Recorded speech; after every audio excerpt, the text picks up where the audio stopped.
السلام علیکم ورحمۃ اللہ وبرکاتہ۔ آج کی سٹوری روح یارم پر ہے، ٹھیک ہے؟ روح یارم ناول سے لی گئی ہے۔ یہ منظر دبئی کے بہت بڑے شہر راس الخیمہ کا ہے۔ اس شہر کو راس الخیمہ اس لیے بھی کہا جاتا ہے کیونکہ یہاں خیموں سے مشابہت رکھنے والے چھوٹے چھوٹے مکان ہیں جو ساحل سمندر پر موجود ہیں۔ وہ اس طرح کے چھوٹے چھوٹے کام کرنے کے لیے خود نہیں آتا تھا، لیکن اس وقت سوال اس کے لیفٹ ہینڈ شارف کا تھا، وہ جو بچپن سے اس کے ساتھ تھا، اس کے ہر کام میں برابر کا شریک۔ آج وہ اسے تنہا نہیں چھوڑ سکتا تھا۔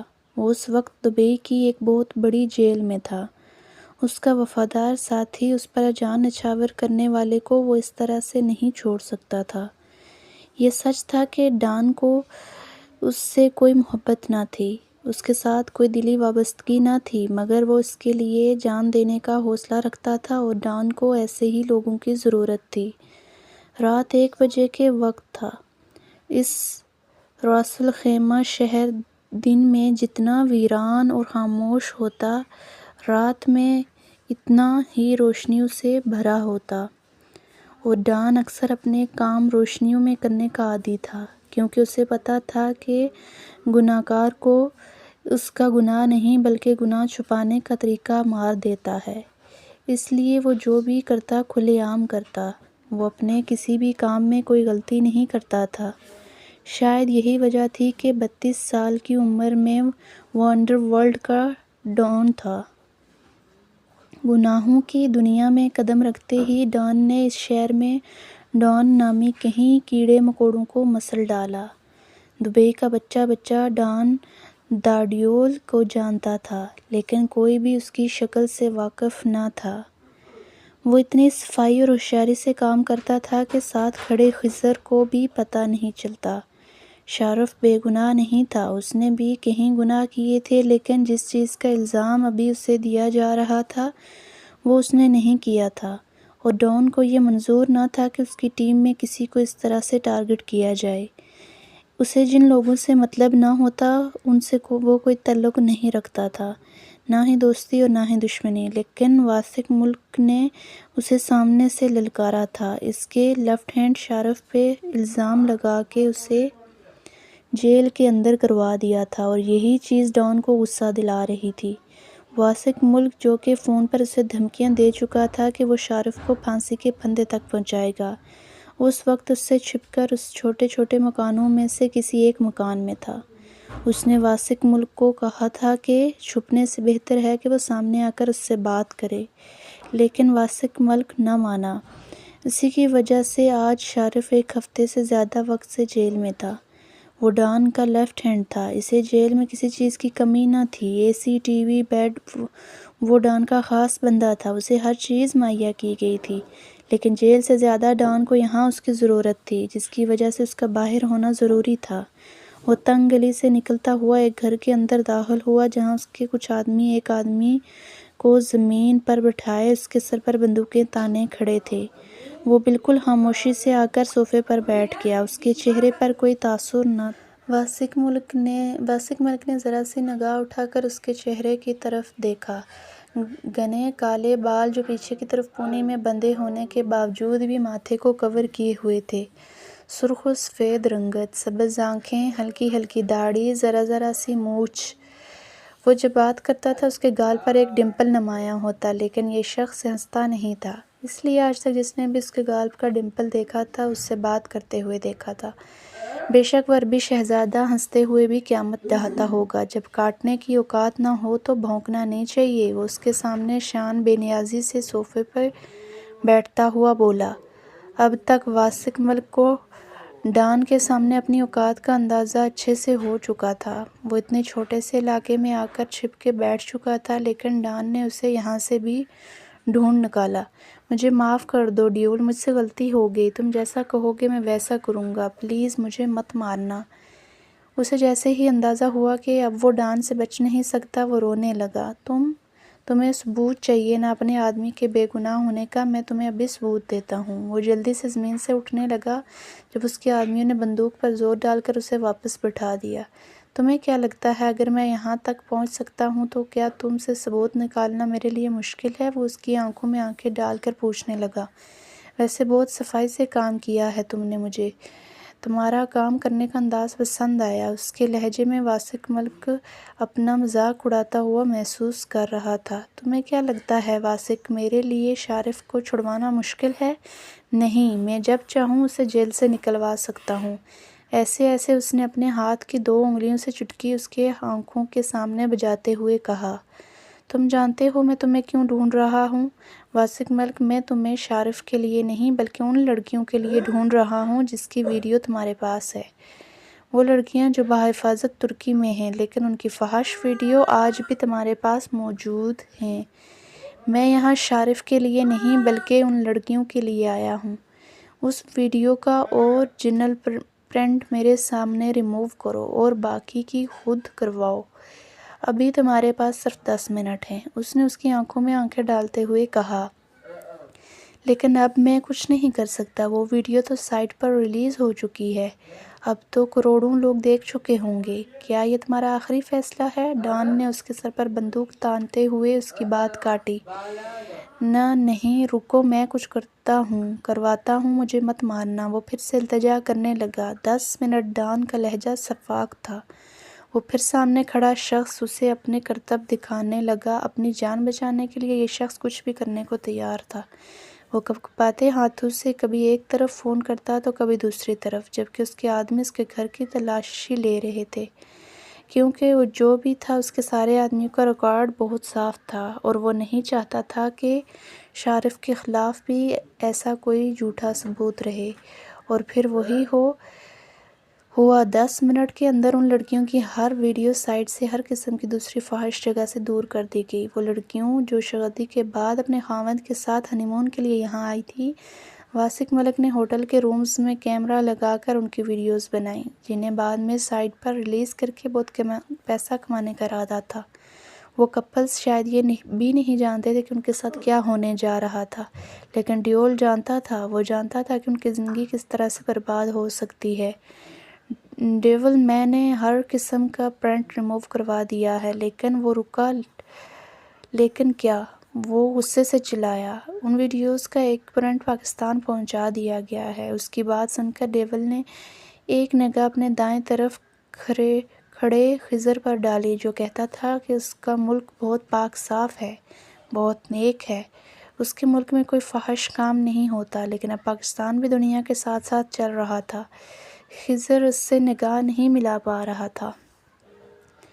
کوئی بات نہیں، پاکستان سے بھی میں نکلوا لوں گا اسے۔ 1 ہفتے بعد صدیق کی بیٹی معصومہ یہاں آنے والی ہے، میں اسے کہہ دوں گا، وہ لے آئے گی۔ خضر نے حل پیش کیا تو ڈان اٹھ کر کھڑا ہو گیا۔ اب اس کا یہاں کوئی کام نہ تھا۔ پھر پیچھے مڑا اور واپس اس کے سامنے آ کر رکا۔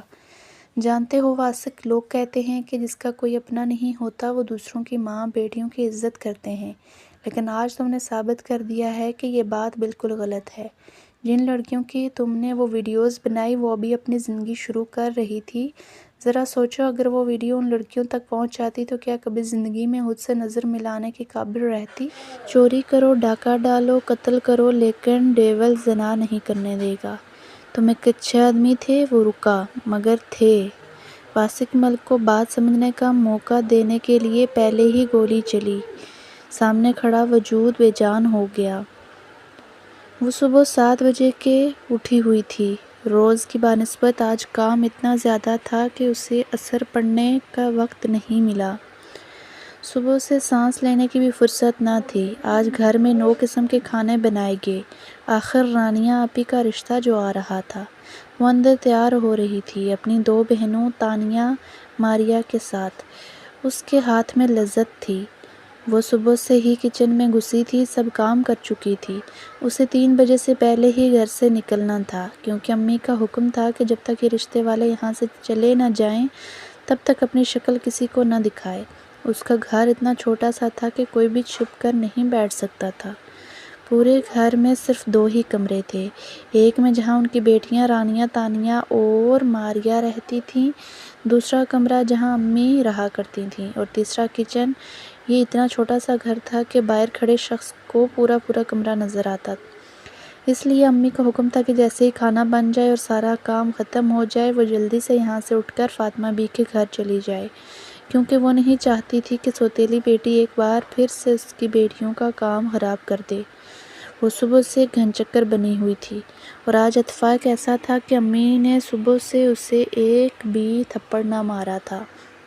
اسے صرف فاطمہ بی بی کے گھر جانے کی اجازت تھی، جہاں دوپہر میں وہ بچوں کو قرآن پڑھاتی تھی، جس کی فاطمہ بی بی اس کی امی کو تنخواہ دیتی تھی۔ اس کے علاوہ محلے کے بچوں کے والدین بھی اسے کچھ نہ کچھ دیتے رہتے۔ اگر اسے رخ کے وجود سے کوئی فائدہ نہ ہوتا تو تعظیم اسے کب کا اس گھر سے نکال چکی ہوتی۔ آخر ان کے شوہر کے دھوکے سے تو یہ اولاد تھی۔ ان کے شوہر نے 2 شادیاں کی تھیں، پہلی شادی تعظیم سے، جن میں سے ان کی 3 بیٹیاں تھیں۔ بیٹا نہ ہونے کی صورت میں انہوں نے دوسری شادی کر لی، لیکن تعظیم سے چھپ کر۔ تعظیم کو جب یہ بات پتہ چلی تو بہت دیر ہو چکی تھی۔ بیٹا تو انہیں دوسری بیوی سے بھی نہ ہوا، بس ایک انچاہا وجود روح دنیا میں آ گئی۔ وہ معصوم سی لڑکی، ہر کسی سے پیار کرنے والی، لیکن یہاں اسے کوئی پیار نہیں کرتا تھا سوائے فاطمہ بی بی کے۔ وہ معصوم لڑکی اپنا بچپن کھو چکی تھی۔ وہ 19 سال کی ہو چکی تھی۔ گورنمنٹ اسکول میں اس نے میٹرک کر لیا، لیکن اس کے آگے اپنا تعلیمی سلسلہ جاری نہ رکھ سکی۔ وہ پڑھنا چاہتی تھی، کچھ بننا چاہتی تھی، لیکن کچھ بھی نہ کر پائی۔ اس کے حصے میں محبتیں نہ تھیں۔ اگر کچھ تھا تو 3 بہنوں یا امی کے تھپڑ۔ وہ دن میں درجنوں کے حساب سے اس کے منہ پر اپنے نقش بناتے۔ وہ احساس کمتری کا شکار لڑکی اپنے آپ سے بھی محبت نہیں کرتی تھی۔ اسے فاطمہ بی بی کے گھر میں جانے کی اجازت بھی صرف اس لیے تھی کیونکہ وہ اس کی امی کو مہینے کے 5000 روپے دیتی تھی۔ فاطمہ بی بی جانتی تھی کہ اس کے ساتھ اس گھر میں کیا ہوتا ہے۔ روح بچپن سے ان کے پاس آتی تھی کہ انہیں وہ بہت پیاری سی لڑکی بہت عزیز تھی۔ اس کا نام نور تھا اور اس کے باپ کو اس سے محبت نہ تھی۔ اس کی ماں نے اس کا نام روح نور رکھا تھا، یعنی کہ وہ اپنی ماں کی روح تھی۔ اس سے اس کی بچپن کی یادیں چھین لی گئیں۔ وہ صرف چند دنوں کی تھی جب اس کی ماں اسے دنیا کی ٹھوکروں میں چھوڑ کر ہمیشہ کے لیے چلی گئی۔ اس کے باپ کو اس سے کوئی مطلب نہ تھا، وہ تو بس اسے اٹھا کے اس کی سوتیلی ماں کے پاس لے آیا تھا۔ سوتیلی اولاد سے بھی بھلا کوئی محبت کرتا ہے؟ اس کے باپ نے کبھی اسے پیار سے نہ دیکھا، اور 7 سال کی عمر میں ہی وہ یتیم ہو گئی۔ اس کی سوتیلی ماں، جو ذرا سا اپنا شوہر کا ڈر تھا اس کے سامنے روح کو کچھ نہ کہتی، وہ ختم ہو گیا۔ 7 سال کی عمر میں ہی اس سے اس کا بچپن چھین لیا گیا۔ تعظیم نے صاف لفظوں میں کہا کہ فری کی روٹی نہیں ملے گی، کام کرنا ہوگا۔ 7 سال کا بچہ جو اپنے کپڑے بھی خود نہیں بدل سکتا۔ روح نے اپنے چھوٹے چھوٹے ہاتھوں میں جھاڑو اٹھا لیا۔ اسے ساتھ بیٹھ کر کھانے کی اجازت نہ تھی، جو بچتا ہے وہی کھانے کو ملتا۔ وہ روتی نہ تھی، اسے ان سب چیزوں کی عادت ہو چکی تھی۔ اسے آواز نکالنے کی اجازت نہ تھی، وہ بھی انسان تھی، اسے بھی غصہ آتا تھا، لیکن اسے جب غصہ آتا تھا وہ اپنے آپ پر نکالتی تھی۔ امی کے چھوٹے سے کمرے میں بس ایک ہی بیڈ تھا، اسے زمین پر سونے کی جگہ میسر تھی۔ اسے یہ پتہ نہ تھا کہ یہ چٹائی کب سے اس کے پاس ہے، لیکن وہ جب سے سو رہی تھی اسے یہی پھٹی پرانی چٹائی دی گئی تھی۔ میٹرک تک اسکول جاتی رہی، جو اسی کے محلے میں ایک گورنمنٹ اسکول تھا۔ یہ بھی فاطمہ بی بی کی مہربانی تھی، جو اس کی امی کی منتیں کر کے اسے اسکول میں داخل کروا دیا۔ وہ پڑھائی میں بہت اچھی تھی۔ فاطمہ بی بی کا کہنا تھا کہ اگر وہ ایسی پڑھتی رہی تو کچھ بن سکتی ہے۔ 15 سال کی عمر میں جب اس نے میٹرک پاس کیا تو امی نے کہہ دیا کہ اب گھر کے کام کاج سیکھے گی۔ وہ کیا سیکھتی، اسے سب کچھ آتا تھا۔ بچپن سے ہی وہ سب کچھ کر لیتی تھی، مگر اسے کسی کے سامنے بولنے کی اجازت نہ تھی۔ غلطی سے ان کے گھر پر کوئی مہمان یا کوئی رشتہ دار آتا تو یہی سوچتا کہ شاید یہ بچی گونگی ہے۔ اس کی سب سے چھوٹی بہن ماریا بھی اس سے 6 سال بڑی تھی، اور تینوں ابھی کنواری تھیں۔ اس سے پہلے رانیہ کے لیے ایک رشتہ آیا تھا، لیکن جب انہوں نے روح کو سامنے دیکھا تو کہہ دیا کہ ہمیں اس سے شادی کروانی ہے۔ اگر آپ کو منظور ہو تو۔ جس کے بعد روح بیچاری کے جسم پہ نہ جانے کتنے ہی زخم تھے۔ امی بات بات پر اسے مارنے لگتی کہتی تو جوان ان کے سامنے آئی، اسی لیے میری بچی کا رشتہ ٹوٹ گیا۔ وہ روتی تڑپتی لیکن کون سنتا تھا اس کی، وہ ساری رات روتی تھی۔ وہ بے حس عورت جسے لوگ ماں کہتے ہیں بے خبر سوتی رہتی۔ وہ جانتی تھی کہ اس دنیا میں اس کا کوئی نہیں ہے، اور فاطمہ بی بی وہ تو صرف پڑوسن ہے۔ وہ بس اس کے نام پر 5,000 روپیہ اس کی ماں کی ہتھیلی پر رکھ دیتی ہے۔ اسے 1 گھنٹہ گھر سے باہر رہنے کی اجازت تھی، لیکن صرف فاطمہ بی بی کے گھر، اور کہیں جانے کی خواہش بھی نہ تھی۔ وہ صرف فاطمہ بی بی سے اپنا دکھ بانٹتی۔ اس کے زخم دیکھ کر وہ رحمدل عورت اکثر رو پڑتی اور کہتی، وہ دن دور نہیں جب تمہاری زندگی میں ایک شہزادہ آئے گا اور تمہیں اس دنیا سے نکال کر اپنے ساتھ لے جائے گا، تمہیں خوشیاں دے گا، محبت دے گا، تمہاری ہر خواہش کو پورا کرے گا۔ ان کی بات سن کر وہ ہنس دیتی۔ شہزادے شہزادیوں کی زندگی میں آتے ہیں فاطمہ بی بی، میری زندگی میں کوئی شہزادہ نہیں آئے گا، اگر اسے آنا ہوتا تو اب تک آ چکا ہوتا۔ امی بہت زیادہ پریشان بیٹھی تھی۔ مہمانوں کو گئے ہوئے ابھی تقریباً 2 سے 3 منٹ ہی ہوئے تھے، لیکن ان کی شکلیں ہی بتا گئی تھی کہ رانیہ ان لوگوں کو کچھ خاص پسند نہیں آئی۔ امی، مجھے نہیں لگتا کہ یہ لوگ رشتہ کریں گے۔ دیکھو کیسے عجیب سے سوال پوچھ رہے تھے۔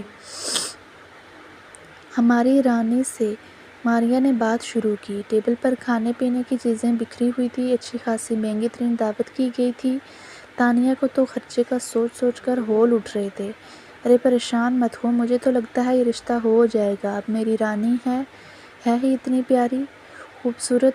امی نے رانیہ کا میک اپ سے لدا چہرہ دیکھتے ہوئے کہا، جبکہ لڑکے کی بہن نے بڑی مہارت سے پوچھا تھا، ارے رانیہ جی، پارٹی میک اپ کرتے ہوئے تو 3 سے 4 گھنٹے لگ جاتے ہیں، آپ نے یہ اتنا سارا کھانا کیسے بنایا؟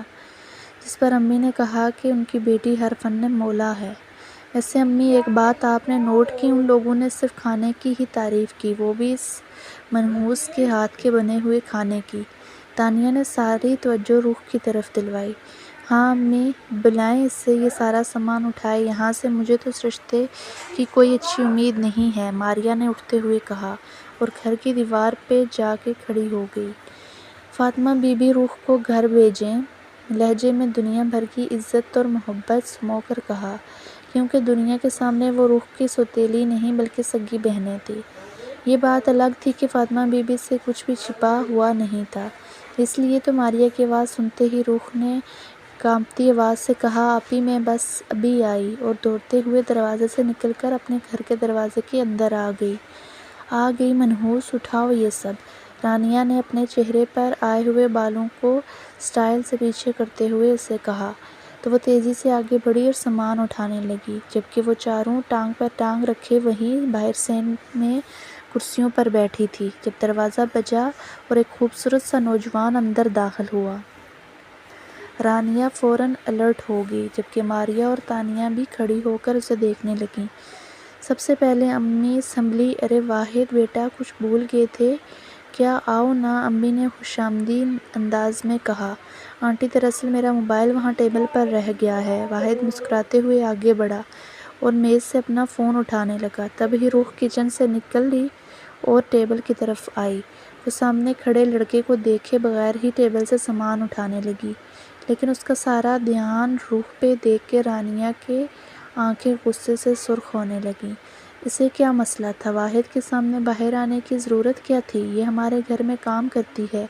امی نے واحد کا دھیان روح کی طرف دیکھتے ہوئے روح کو ہاتھ سے کھینچ کر پیچھے کیا، سخت نظروں سے اسے اندر جانے کا اشارہ کیا۔ روح فوراً ہی کچن میں جا کر چھپ گئی۔ آنٹی، آپ کے گھر میں کوئی نوکر کام کرتا ہے؟ اس کا ذکر آپ نے پہلے نہیں کیا۔ واحد کا دھیان ابھی بھی کچن کے دروازے کی طرف ہے، جہاں روح ابھی غائب ہوئی تھی۔ ہاں بیٹا، وہ دراصل اسی محلے سے ہی آتی ہے، تھوڑا بہت کام کرتی ہے تو میری رانیہ اسے کچھ نہ کچھ دے دیتی ہے۔ انہوں نے اس کا دھیان ایک بار پھر سے رانیہ کی طرف دلانے کی کوشش کی، لیکن اس کی شکل کی بیزاری ہی بتا رہی تھی کہ اسے رانیہ میں کوئی انٹرسٹ نہیں ہے۔ اس محلے میں گھر ہے اس کا؟ کہاں؟ واحد نے جیسے ان کی اگلی بات سنی ہی نہ تھی، جبکہ اندر بیٹھی روح کو ایک بار پھر سے اپنی شامت آتی ہوئی نظر آ رہی تھی، اور پھر ویسا ہوا ویسا ہی ہوا۔ تقریباً کچھ ہی دیر بعد باہر سب سے پہلے رانیہ کے چیخنے چلانے کی آوازیں آنا شروع ہوئیں۔ میں نے کہا تھا نا امی، یہ لڑکی میرا گھر نہیں بسنے دے گی۔ دیکھا آپ نے کیسے وہ اس کی طرف دیکھ رہا تھا، اس کے بارے میں پوچھ رہا تھا اور اس کے گھر کی انویسٹیگیشن کر رہا تھا۔ یہ لڑکی کبھی میرا گھر نہیں بسنے دے گی، میں اسے جان سے مار ڈالوں گی۔ جان بوجھ کر یہ واحد کے سامنے آئی ہے۔ وہ تیزی سے کچن کی طرف گئی اور روح کے بالوں سے پکڑ کر گھسیٹ کر باہر لانے لگی، جبکہ ایسا کرنے سے تانیہ اور ماریہ کی آنکھیں چمک اٹھیں۔ انہیں بھی تو ہاتھ صاف کرنے کا موقع مل ہی گیا تھا، انہیں تو صبح سے ایک بار بھی ہاتھ اٹھانے کا موقع نہ ملا تھا۔ دیوار سے دیوار جڑی ہونے کی وجہ سے اسے چلانے کی ضرورت نہ تھی۔ نہ جانے کتنی دیر خاموشی سے ان چاروں کی مار کھاتی رہی۔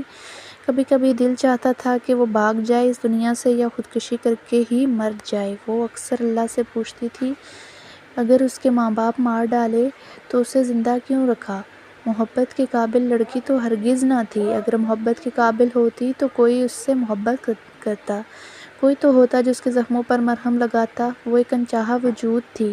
اتنی مار کھانے کے باوجود، اتنی ذلت کے باوجود اٹھ کر رات کا کھانا بنایا، خود کھانے کی ہمت نہ تھی۔ عشاء کی نماز ادا کر کے چٹائی پر لیٹ گئی۔ اگلے دن دوپہر 11 کے قریب وہ لوگ واپس آئے۔ انہیں اتنی جلدی جواب کی امید نہ تھی اور نہ ہی رانی کل کی طرح آج تیار تھی، بلکہ وہ تو ابھی اٹھی تھی۔ امی نے خوشامدی انداز میں انہیں بلایا، لیکن اگلی بات پر ان کا چہرہ افق ہو گیا۔ وہ لڑکی جو آپ کے گھر کام کرتی ہے، ذرا بتائیں اس کا گھر کہاں ہے؟ وہ دراصل واحد نے جب سے اسے دیکھا ہے، ہمیں ایک پل کو بھی چین نہیں لینے دیا۔ کچن میں کھڑی روح کی روح ایک بار پھر سے کانپ گئی۔ بھئی تو کل کے زخم ہرے تھے۔ جبکہ کچھ ہی دیر میں باہر امی کی آوازیں آنے لگیں۔ وہ تمام لحاظ و مروت بھولی انہیں سنانے میں مصروف تھی۔ امی نے اونچی اونچی آواز میں کہا، اگر اسے رانیہ پسند نہیں ہے تو روح بھی نہیں ملے گی، کیونکہ وہ اس گھر کی لڑکی ہے۔ اس منحوس نے ڈورے ڈالے ہوں گے اس پر، پہلے تو میں اسے رفع دفع کروں گی اس گھر سے، امی نے غصے سے چلاتے ہوئے کہا، جبکہ ان لوگوں کو اندازہ ہو چکا تھا کہ اس گھر میں آ کر انہوں نے اس بچی کی جان مشکل میں ڈال دی ہے۔ اس عورت نے ایک نظر کچن کی کھڑکی سے جھانکتی معصوم سی اس لڑکی پر ڈالی جو اپنی شامت کا انتظار کر رہی تھی، اور چلی گئی۔ امی اونچی اونچی آواز میں روح کو پکار رہی تھی۔ وہ سست قدموں سے چلتی باہر نکلی۔ جہاں امی ہاتھ میں پائپ اٹھائے اسے پاس آنے کا اشارہ کر رہی تھیں۔